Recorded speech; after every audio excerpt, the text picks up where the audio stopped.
Chapter 21. Goodbye, Violet. This gum, Mr. Wonka went on, is my latest, my greatest, my most fascinating invention. It's a chewing gum meal. It's that tiny little strip of gum lying there is a whole 3-course dinner all by itself. What sort of nonsense is this? Said one of the fathers. My dear sir, cried Mr. Wonka, when I start selling this gum in the shops, it will change everything. It will be the end of all kitchens and all cooking. There will be no more shopping to do, no more buying of meat and groceries. There'll be no knives and forks at meal times, no plates, no washing up, no rubbish, no mess, just a little strip of Wonka's magic chewing gum. And that's all you'll ever need at breakfast, lunch and supper. This piece of gum I've just made happens to be tomato soup, roast beef and blueberry pie, but you can have almost anything you want. What do you mean it's tomato soup, roast beef and blueberry pie? Said Violet Beauregarde. If you were to start chewing it, said Mr. Wonka, then that is exactly what you would get on the menu. It's absolutely amazing. You can actually feel the food going down your throat and into your tummy, and you can taste it perfectly. And it fills you up. It satisfies you. It's terrific. It's utterly impossible, said Veruca Salt. Just so long as it's gum, shouted Violet Beauregarde. Just so long as it's a piece of gum and I can chew it, then that's for me. And quickly she took her own world record piece of chewing gum out of her mouth and stuck it behind her left ear. Come on, Mr. Wonka, she said. Hand over this magic gum of yours and we'll see if the thing works. Now, Violet, said Mrs. Beauregarde, her mother, don't let's do anything silly, Violet. I want the gum, Violet said obstinately. What's so silly? I would rather you didn't take it, Mr. Wonka told her gently. You see, I haven't got it quite right yet. There are still 1 or 2 things. Oh, to blazes with that, said Violet. And suddenly, before Mr. Wonka could stop her, she shot out a fat hand and grabbed the stick of gum out of the little drawer and popped it into her mouth. At once her huge, well-trained jaws started chewing away on it like a pair of tongs. Don't, said Mr. Wonka. Fabulous, shouted Violet. It's tomato soup. It's hot and creamy and delicious. I can feel it running down my throat. Stop, said Mr. Wonka. The gum isn't ready yet. It's not right. Of course it's right, said Violet. It's working beautifully. Oh my, what lovely soup this is. Spit it out, said Mr. Wonka. It's changing, shouted Violet, chewing and grinning both at the same time. The 2nd course is coming up. It's roast beef. It's tender and juicy. Oh boy, what a flavour. The baked potato is marvellous too. It's got a crispy skin and it's all filled with butter inside. But how interesting, Violet, said Mrs. Beauregarde. You are a clever girl. Keep chewing, baby, said Mr. Beauregarde. Keep right on chewing. This is a great day for the Beauregardes. Our little girl is the first person in the world to have a chewing gum meal. Everybody was watching Violet Beauregarde as she stood there chewing this extraordinary gum. Little Charlie Bucket was staring at her, absolutely spellbound, watching her huge rubbery lips as they pressed and unpressed with the chewing. And Grandpa Joe stood beside him, gaping at the girl. Mr. Wonka was wringing his hands and saying, No, no, no, no, no! It isn't ready for eating. It isn't right. You mustn't do it. Blueberry pie and cream, shouted Violet. Here it comes. Oh my, it's perfect. It's beautiful. It's exactly as though I'm swallowing it. It's as though I'm chewing and swallowing great big spoonfuls of the most marvellous blueberry pie in the world. Good heavens, girl, shrieked Mrs. Beauregarde, suddenly staring at Violet.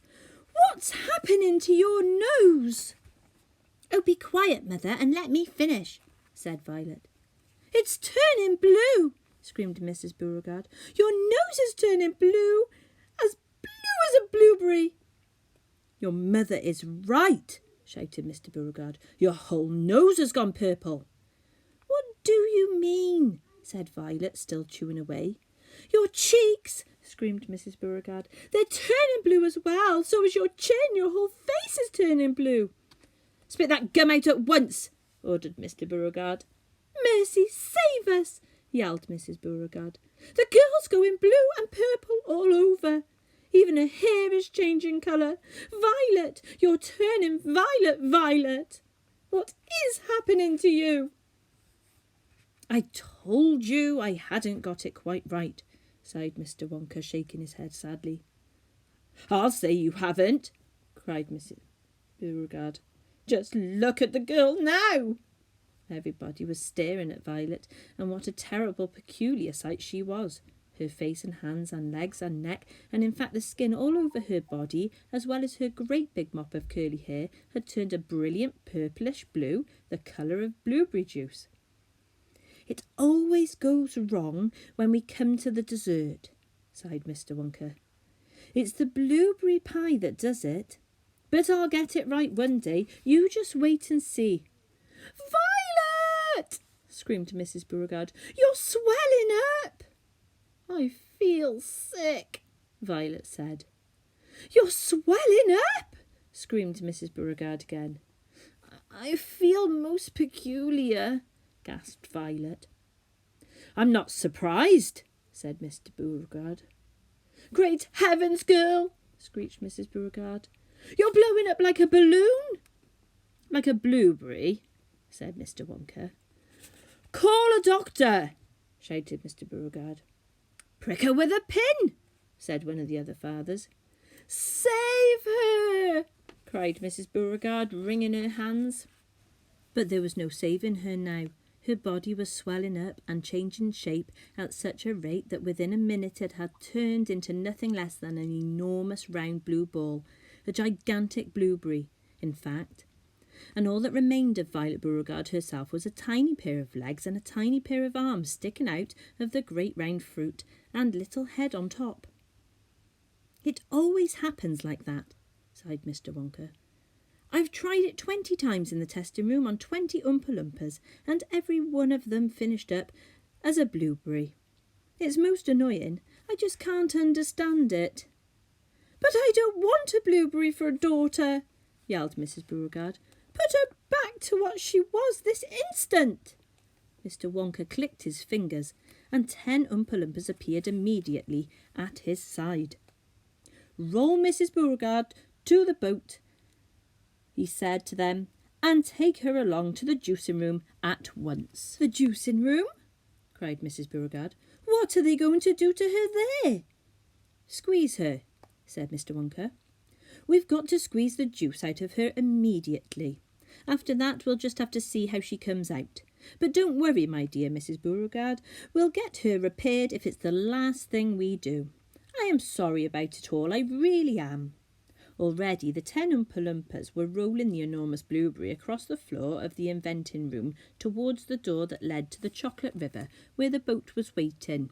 Mr. and Mrs. Beauregard hurried after them. The rest of the party, including little Charlie Bucket and Grandpa Joe, stood absolutely still and watched them go.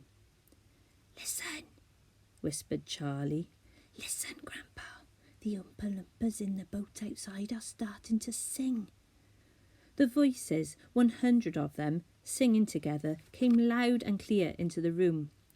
Dear friends, we surely all agree there's almost nothing worse to see than some repulsive little bum who's always chewing gum. It's very near as bad as those who sit around and pick the nose. So please believe us when we say that chewing gum will never pay. This sticky habit's bound to send the chewer to a sticky end. Did any of you ever know a person called Miss Bigelow? This dreadful woman saw no wrong in chewing all day long. She chewed while bathing in the tub. She chewed while dancing at her club. She chewed in church and on the bus. It really was quite ludicrous.